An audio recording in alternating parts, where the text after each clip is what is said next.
Good morning and welcome to the Texas section of the American Society of Civil Engineers press conference to release the reliability and resilience in the balance report, a vision beyond winter storms Uri and Viola. My name is Patricia Freire and I serve as the ASCE Texas section Vice President for Professional Affairs. As such, it is my honor to oversee the Beyond Storms Infrastructure Network Resilience Task Committee and moderate today's press conference. I'm thrilled to see members of the news media, as well as many members joining us today. Thank you for tuning in to learn about our experts' recommendations for building sustainable infrastructure for a reliable future. We are pleased to share a summary of our findings today, and we have the pleasure of hearing from ASCE Texas Section President Patrick Beecher and Beyond Storms Infrastructure Network Resilience Task Committee Chair, Jeff Roberts. We will take questions from the news media after we hear from today's guest speakers, anticipating approximately 15 minutes for question and answer. You are welcome to type questions into the chat box at any time throughout the presentation, and please be sure to indicate your full name and associated news outlet. Please note that this conference is being recorded. It will be shared with ASCE members in Texas and will be made available to the public. Before we go into the report's findings and recommendations, I invite ASCE Texas Section President Patrick Beecher to provide an overview of the Texas section and its activities. Mr. Beecher is a senior principal with Terracon Consultants, Inc. He serves as the Geotechnical Department Manager for Terracon's Houston office. Having been an ASCE member since 1994, he has also served in several leadership positions of the ASCE Houston branch. Thank you, Ms. Friday. On this, the anniversary of the 2021 winter storm systems, ASCE Texas section is pleased to present the results of our evaluation into the tragedy that befell our state exactly 1 year ago this week. This was an enormous effort that spanned over 12 months and involved a 25-member committee. I appreciate the time and talent contributed by past President Sean Merrill, all the committee members, and Texas section staff to bring this endeavor to fruition. ASCE Texas section represents more than 10,000 civil engineers statewide. With this and other reports, like the Texas Infrastructure Report Card, our members routinely support the year-round technical work of state agencies and policymakers. We hold the Texas Legislative Drive-In each legislative session, provide stakeholder comments and review of technical documents to agencies such as the Public Utility Commission of Texas, General Land Office, and Texas Water Development Board, and our Governmental Affairs Committee reviews draft legislation and advises on infrastructure policy year-round. We have more than 20 members headed to Washington, D.C. next month to represent Texas at ASCE's National Legislative Fly-In. The reason we conduct this work is that we, as civil engineers, have an obligation to educate the public and policymakers about the condition of our state's infrastructure and how best to protect it and build toward a reliable and resilient future. Infrastructure is a critical issue impacting the economy, our society and security, and the sustainable future of our great state. Like the Infrastructure Report Card, these disaster response reports at the state and the national level further the reputation of the society as a preeminent voice on infrastructure. Importantly, the recommendations included in these reports get results. We saw this in 2019 when the Texas section's recommendations on flood mitigation were adopted and funded after policymakers sought out guidance in the aftermath of Hurricane Harvey. While these reports are an important tool for advocacy, they are not intended to scold the performance of any governmental department, agency, or individuals. We commend our elected officials and governmental agencies for their hard work and dedication to serving the citizens of Texas. It is through the hard work of these Texas section volunteers and the agencies that oversee the respective infrastructure categories that the citizens of Texas and our legislators can make informed decisions on prioritization and funding of our infrastructure. Texas and its citizens should be proud of what we have built as the second most populous state and an economic powerhouse for the United States. Our state is home to some of the largest infrastructure systems in the nation. With a rapidly growing population and Texas pride in being the biggest and best, Our prosperity should not draw us into complacency, but spur us on to even greater effort and action to building a reliable and resilient infrastructure to ensure a bright future for all. While the solutions for tomorrow will take time to develop and implement, we must begin the planning now. A sense of urgency is absolutely necessary. As problem solvers, civil engineers have a vital role to play in resolving complex issues to keep our infrastructure systems running. Infrastructure has a significant impact in our daily lives.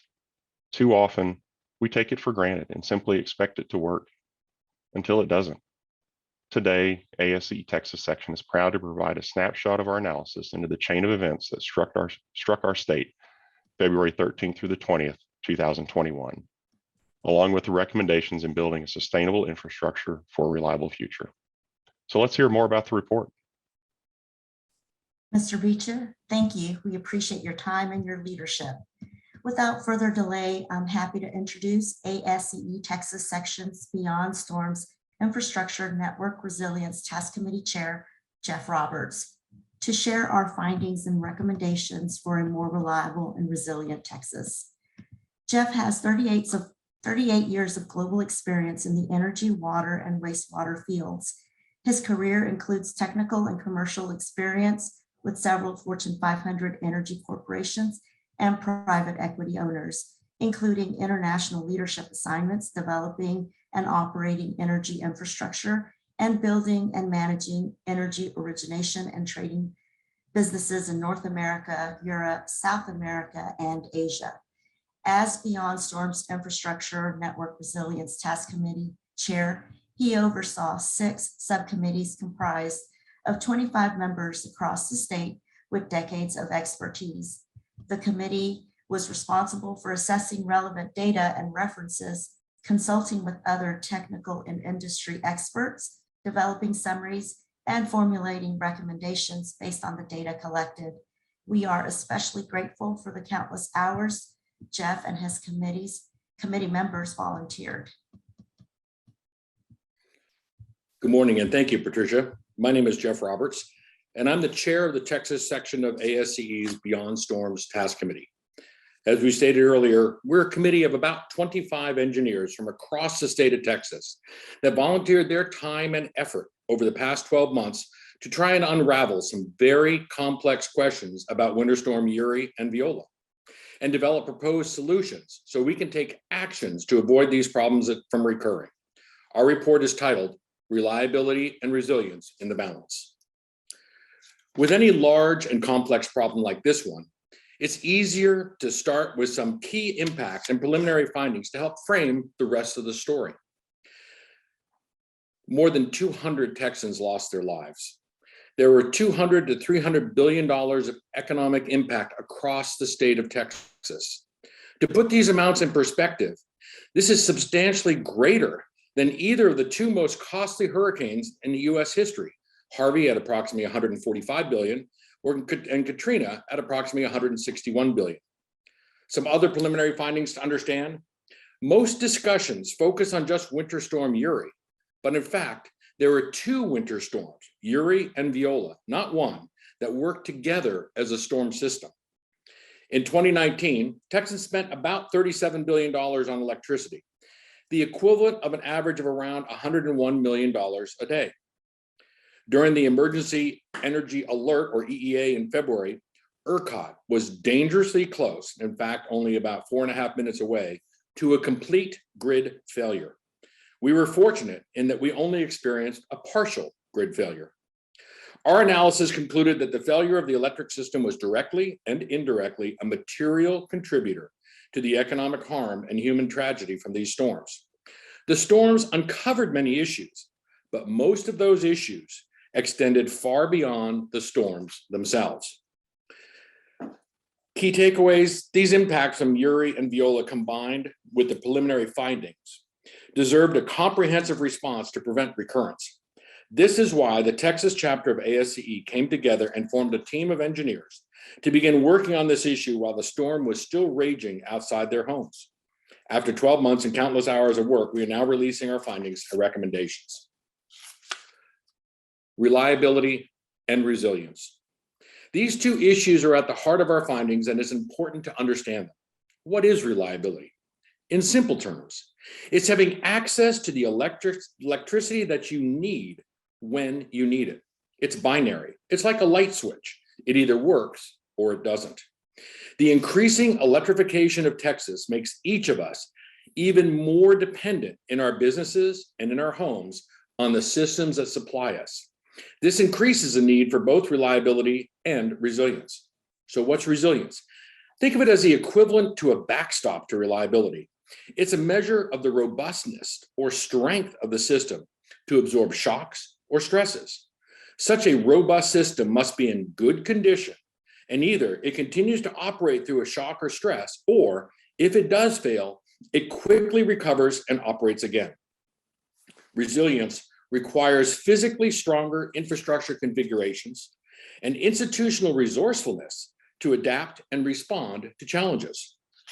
These two performance conditions, reliability and resilience, work together, providing electricity at a flip of a switch, and if there's a problem or stress to the system, it continues to operate or it quickly recovers to operate again. Prioritizing reliability and resilience costs money, but this cost is a fraction of the economic and social costs experienced when reliability and resilience is not prioritized. There are two types of electric generators. Dispatchable, where the generator, typically natural gas, nuclear, hydroelectric, or coal, is turned on or off with its output based upon demand and system needs. The second type of generator is non-dispatchable or intermittent, where the generator produces energy when its input source of energy is available, such as wind or solar. In the energy-only market model, generators are paid when they generate. They're not paid to be reliable. The result creates a problem called revenue insufficiency or underinvestment, where the revenues are insufficient to pay for the investment and operations of an asset. Two critical things negatively impacted by underinvestment are reliability and resilience. Through tax incentives, non-dispatchable generation is economically subsidized, resulting in lower market prices and creating revenue insufficiency for non-subsidized dispatchable generators. Like a car or a home that is not maintained, the outcome of this approach was that the system defaulted to a run-to-fail model. It was operated until it broke down. The natural gas industry operates as a capacity-based market, where end users contract for natural gas transportation on a firm or an interruptible basis. Firm customers pay a premium for the reliability of firm transportation capacity, whether they actually use it or not, to ensure that they have dependable access to transportation when they need it. In contrast, interruptible customers pay a discounted price for their service, but are subject to being interrupted when firm customers need their capacity. A majority of gas-fired electric generators relied on interruptible natural gas transportation and/or interruptible gas supply to fuel their power plants. They were predictably interrupted during the peak demand, especially during a severe winter storm. Why? Well, a market that fails to prioritize reliability does not pay for reliability, and the results are predictable. From firm transportation and fuel service to reliability investments like those that support dual fuel capability, revenue insufficiency reduces reliability. So to understand what and why infrastructure fails, we frequently begin by determining if the infrastructure is fit for purpose. In essence, was it designed, built, operated, and maintained for its original intended use? And then how is it being used today? To answer these questions, you must consider three major areas. One, the physical assets themselves. Two, the rules and regulations that apply to how those assets are used. And three, the people and processes involved in operating and managing those assets. In our analysis, the problems uncovered by the storms extended across all three of these areas. The natural gas industry is not without responsibility.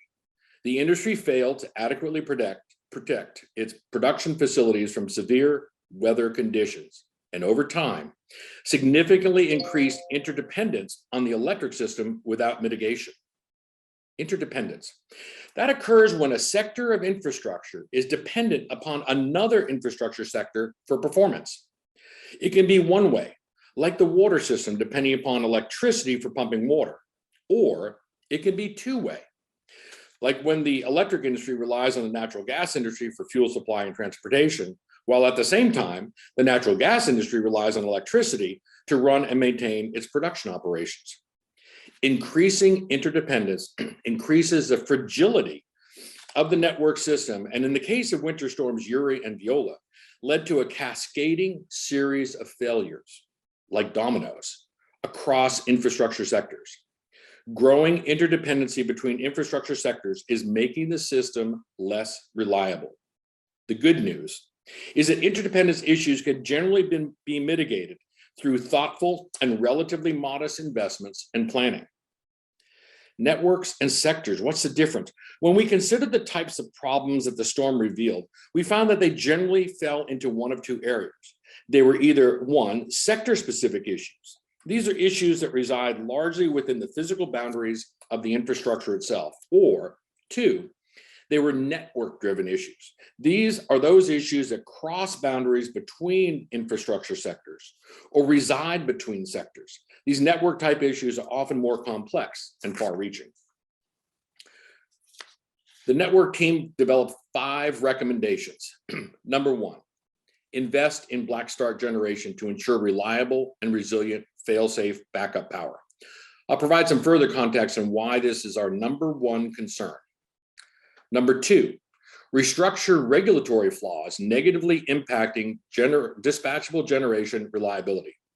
Revenue insufficiency is creating a fundamental underinvestment in reliability and resilience and resulting in a run to failure outcome. It requires consistent investment to maintain reliability and resilience. However, we believe that the actual estimated cost to fix this at about 5% impact to ERCOT prices is far less than most believe. We also recently learned that the real world consequence of a failure in reliability is far more costly than forecasted. Issue number 3, mitigate growing interdependency between infrastructure sectors. Interdependency increases the fragility of the system. It can be mitigated in a variety of ways, from backup generation and dual fuel capability to long duration batteries and improved planning and preparation. Issue number 4, prioritize reliability and resiliency focused regulations and eliminate regulations that include the unintended consequences of creating negative reliability and resiliency impacts.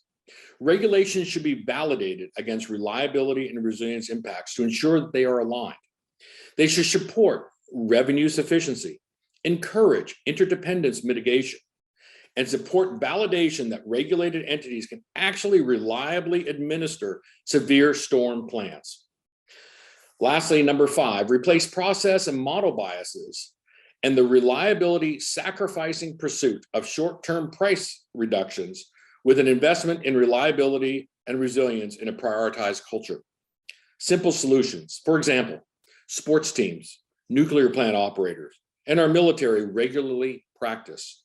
ERCOT and all of the parties involved need to routinely practice simulation scenarios together.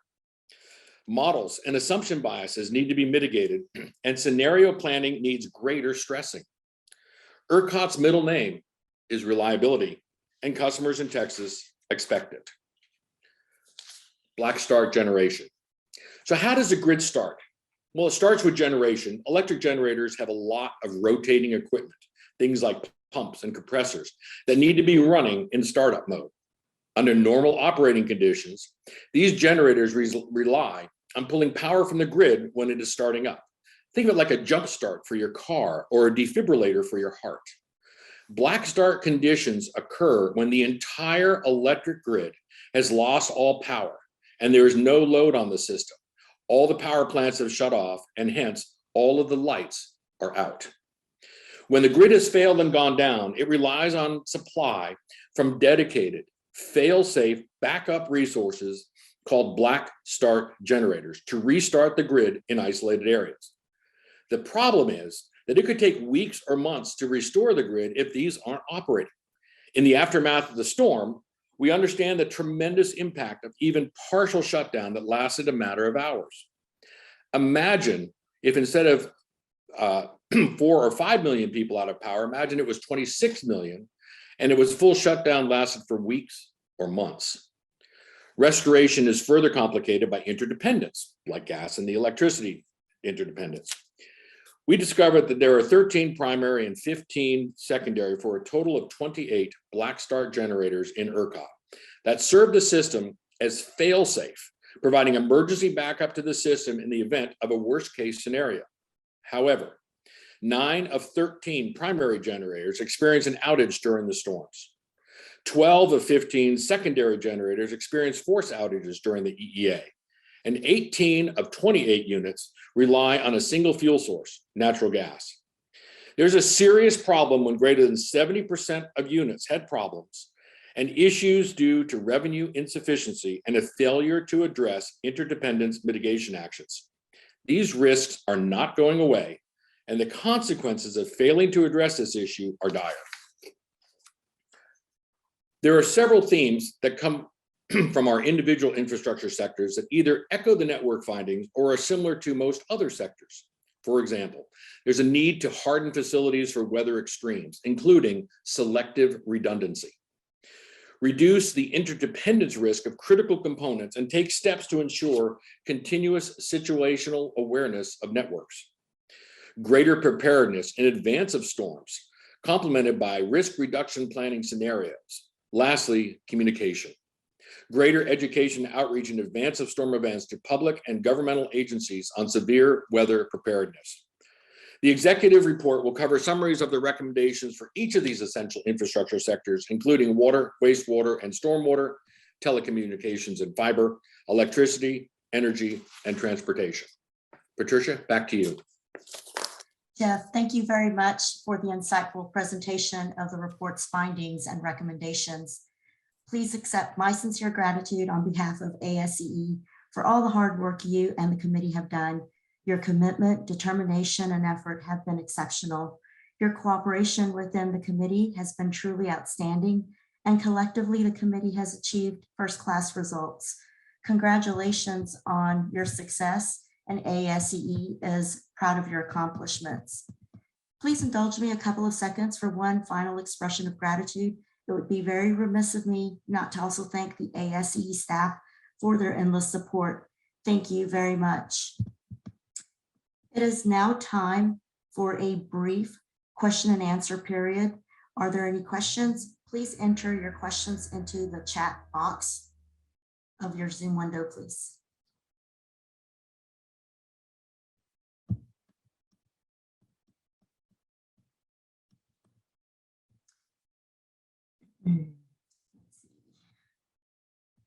Apologies. Let's see if I can see the chat. All right, here we go.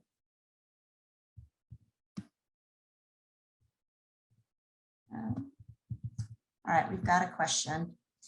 How did you choose the various sectors and ignore other sectors? Jeff?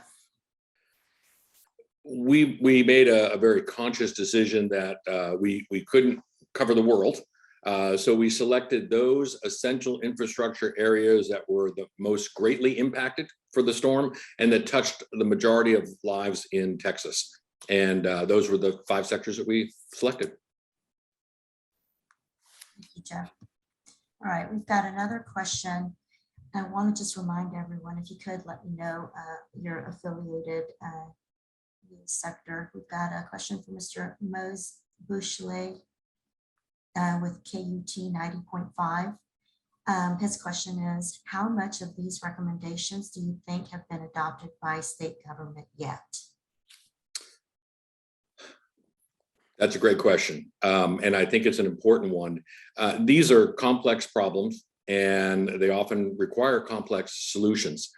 What I would say is that it appears that many of the foundational pieces are in place. They have not all been implemented yet.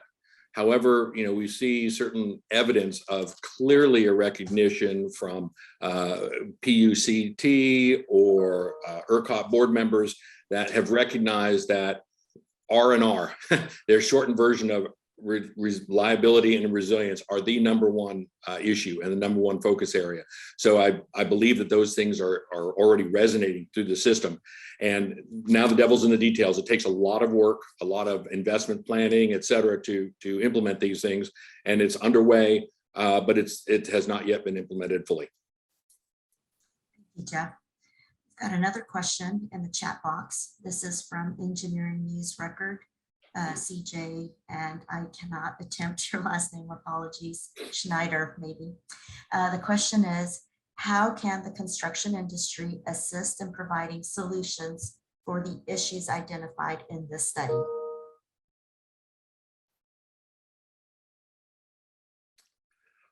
I'll take a stab at that.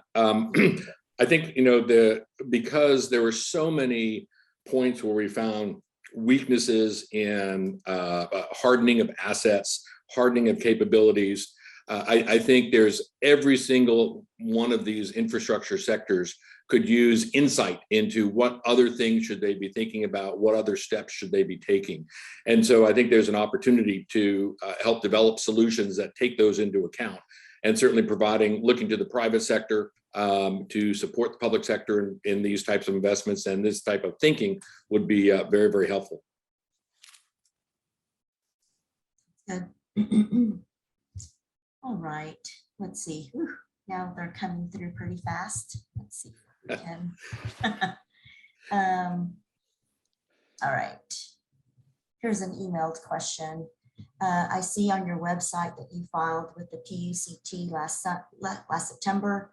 What led you to make this filing in advance of the report? Jeff, I think you can handle that. Yeah. Sure.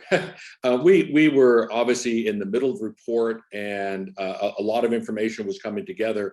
The world keeps moving on, in parallel, and we felt that it was important to bring a non-parochial view of the world, an independent view of the world, where we were focused just on the reliability and resilience issue. And we felt that it would be an important part of those discussions for us to provide, in essence, our initial conclusions and recommendations that we made from how we looked at the marketplace and the infrastructure failures. Thank you. All right, we've got another question for Mr. Bouchelet. As you mentioned, these fixes require more money to be put into the system. How much would these kinds of changes impact ratepayers' bills?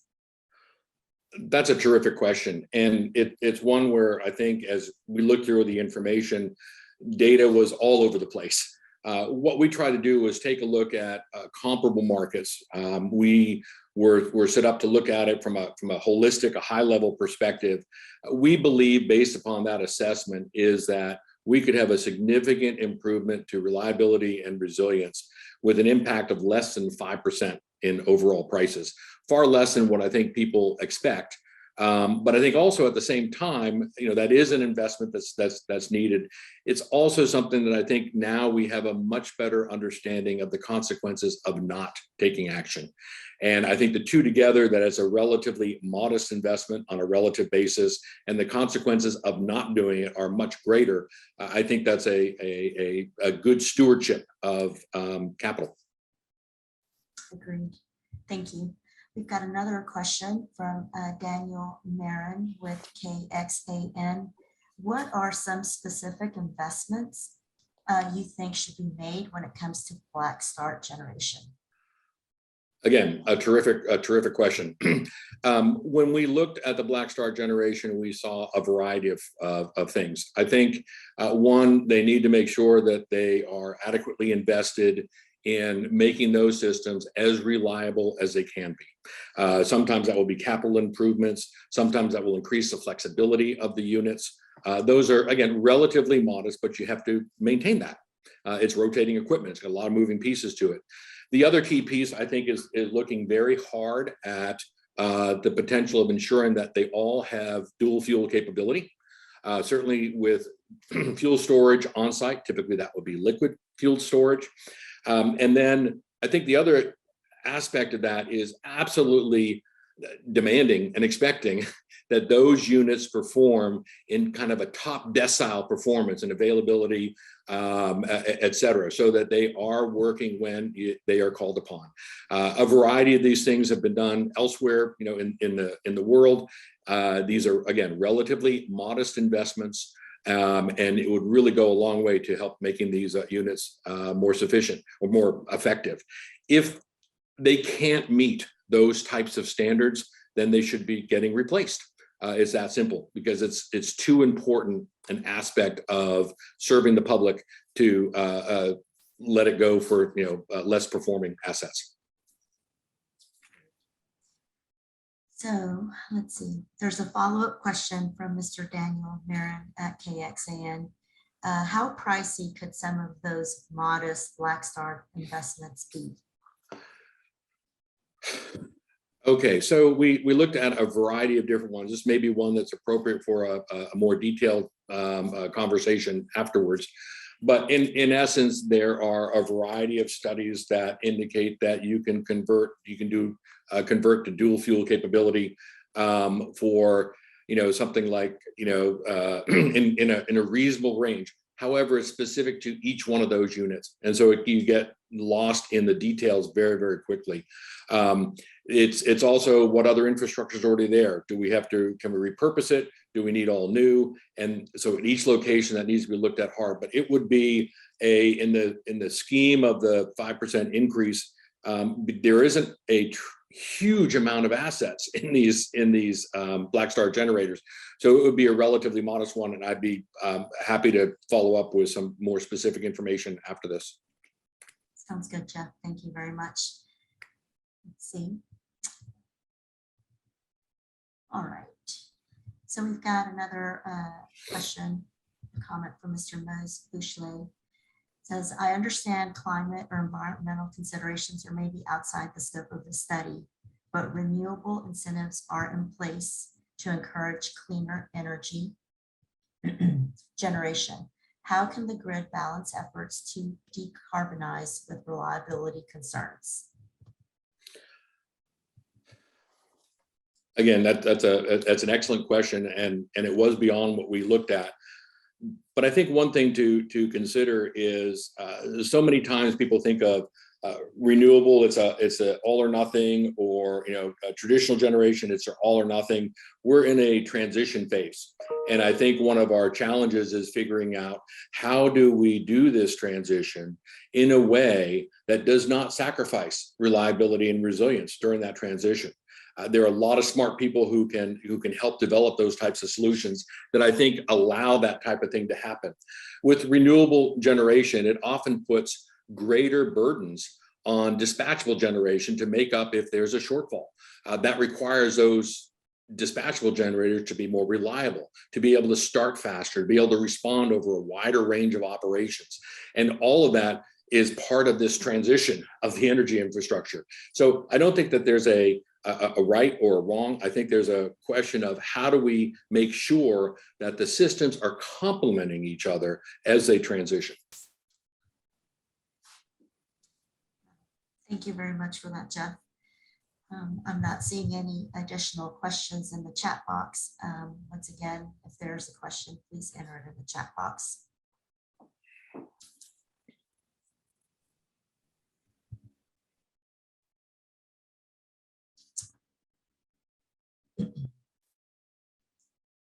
Still have a little bit of time for Q&A, so unless we don't get additional questions, we could go ahead and conclude a little bit earlier, but I'd like to give folks an opportunity to key in their questions into the chat box. We've got one.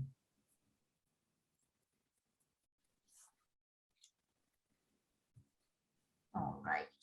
Doesn't seem like there's additional questions coming through.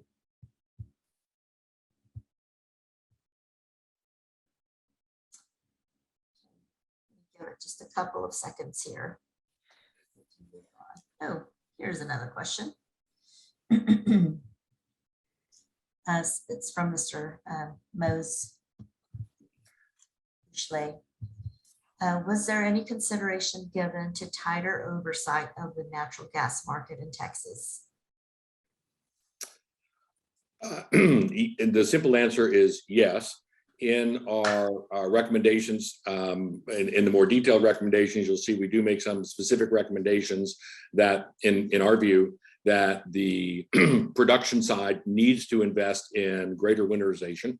Again, in the scheme of things, it's a relatively modest cost. And in addition, I think the other aspect of that is there needs to be more encouragement of reducing the interdependency risk that's out in the production facilities. If your production facilities are relying upon electricity to keep them heated so they don't freeze, that's an issue that needs to be addressed to ensure that reliability and that resilience.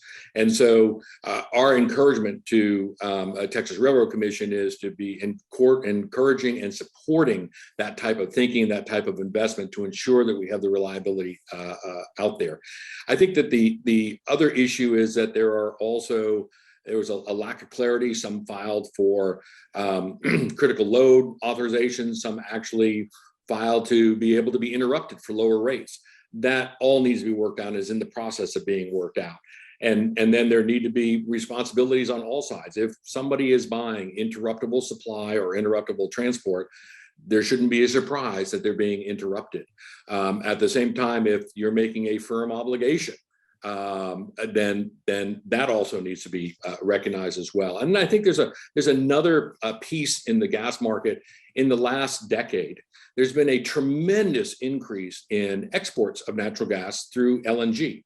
And I think there are some opportunities for Texas to really take a leadership role in trying to structure some optionality that during a peak severe winter event like what we went through, to be able to redirect temporarily for appropriate compensation that gas supply if it is needed within the states. Obviously, people need to have worked through those issues, and you do it in advance.